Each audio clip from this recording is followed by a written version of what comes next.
किसी रिश्ते का टूटना शायद जिंदगी के सबसे मुश्किल अनुभवों में से एक है। तो आज हम भावनाओं से थोड़ा हटकर ये समझने की कोशिश करेंगे कि दिल टूटने से उबरने के पीछे का साइंस आखिर कहता क्या है। ये बात बहुत से लोगों ने महसूस की होगी कि कुछ लोग तो ब्रेकअप के 2 महीने में ही ठीक ठाक लगने लगते हैं और वहीं कुछ लोग 2 साल बाद भी बस एक मैसेज के बारे में ही सोचते रह जाते हैं। और देखिए, इसका मतलब ये बिल्कुल नहीं है कि कोई मजबूत है और कोई कमजोर। सच तो ये है कि दर्द तो सबको एक जैसा ही होता है, पर हर किसी का दिमाग उसे अलग अलग तरह से प्रोसेस करता है। तो ये विल पावर की लड़ाई नहीं है, ये बायोलॉजी की बात है। तो चलिए इसे थोड़ा और समझते हैं। ब्रेन इमेजिंग स्टडीज दिखाती हैं कि ब्रेकअप के बाद हमारे दिमाग में ठीक वही हिस्से एक्टिव हो जाते हैं जो किसी नशे की लत छोड़ने पर होते हैं। जी हाँ, वही डोपामीन सर्किट्स।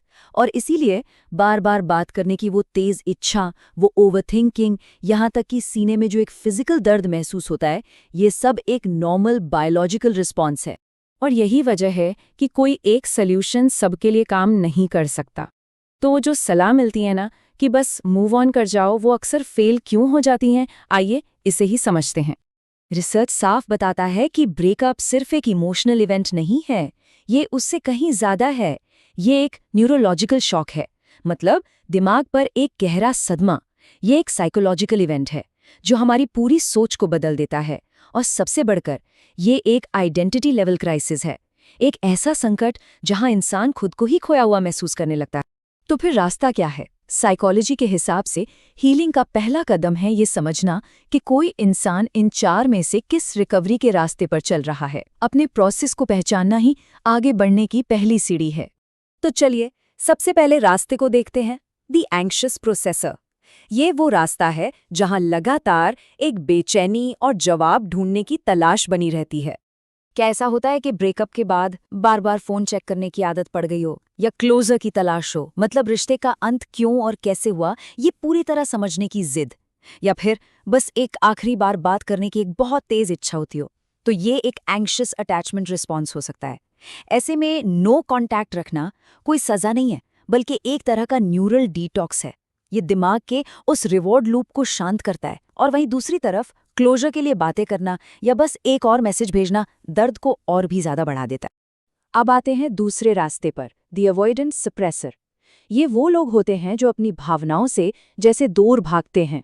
अगर कोई हर किसी से यही कह रहा है कि मैं तो बिल्कुल ठीक हूं, और खुद को काम, जिम या घूमने फिरने में हद से ज्यादा व्यस्त रख रहा है, लेकिन रात होते ही अकेलापन घेर लेता है, तो ये इमोशनल सप्रेशन यानी भावनाओं को दबाने का एक साफ संकेत है।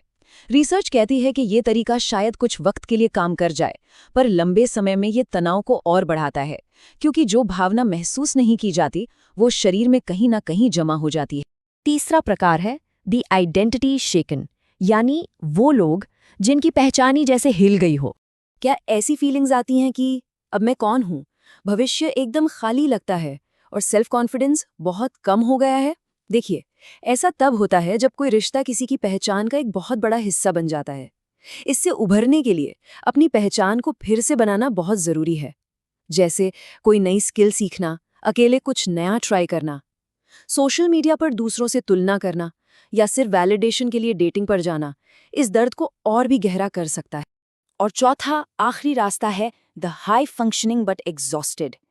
ये वो लोग हैं जो बाहर से देखने में बिल्कुल नॉर्मल लगते हैं। ये लोग अपना काम कर रहे हैं, दोस्तों से भी मिल रहे हैं, लेकिन अंदर ही अंदर वो पूरी तरह से थक चुके हैं, ड्रेन्ड हैं। असल में ये नर्वस सिस्टम के ओवरलोड होने का एक बहुत साफ संकेत है। ऐसे में सबसे ज्यादा मदद अच्छी नींद, सही न्यूट्रिशन और दिमाग को शांत रखने वाली एक्टिविटीज से मिलती है, ना कि उस सोच से कि मुझे तो मजबूत बने रहना है। चलिए अब इस चर्चा के अगले हिस्से पर आते हैं और ये देखते हैं कि रिकवरी कोई रेस क्यों नहीं है, और क्यों कैलेंडर को एक तरफ रख देना बेहतर है। तो वो सवाल जो शायद हर किसी के मन में घूमता है, आखिर ठीक होने में कितना वक्त लगेगा? और साइंस का जवाब शायद थोड़ा हैरान कर दे। रिकवरी तारीखों पर नहीं बल्कि सिग्नल्स पर काम करती है। ये कोई डेडलाइन नहीं है जिसे मीट करना है, ये एक बायोलॉजिकल प्रोसेस है। तो शरीर के ये सिग्नल्स क्या कह रहे हैं समझिए। जब बात करने की वो तेज इच्छा कम होने लगे तो इसका मतलब है कि अब रिफ्लेक्शन यानी आत्मचिंतन का समय शुरू हो रहा है। अगर गुस्सा आ रहा है तो इसका मतलब है कि दिमाग में अभी और प्रोसेसिंग बाकी है। और अगर लंबे समय तक एक नमनेस, एक सूनापन महसूस हो रहा है तो समझिए कि शरीर खुद को बचाने के लिए शटडाउन मोड में चला गया है। ये कमजोरी नहीं, ये बायोलॉजी है। इस मुश्किल दौर में भी एक उम्मीद की किरण है। चलिए अब फिर से एक नई शुरुआत करने के पीछे के साइंस पर एक नज़र डालते हैं।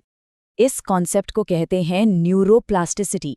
ये हमारे दिमाग की एक कमाल की एबिलिटी है जिससे वो नए न्यूरल कनेक्शंस बनाकर खुद को रीऑर्गेनाइज कर सकता है।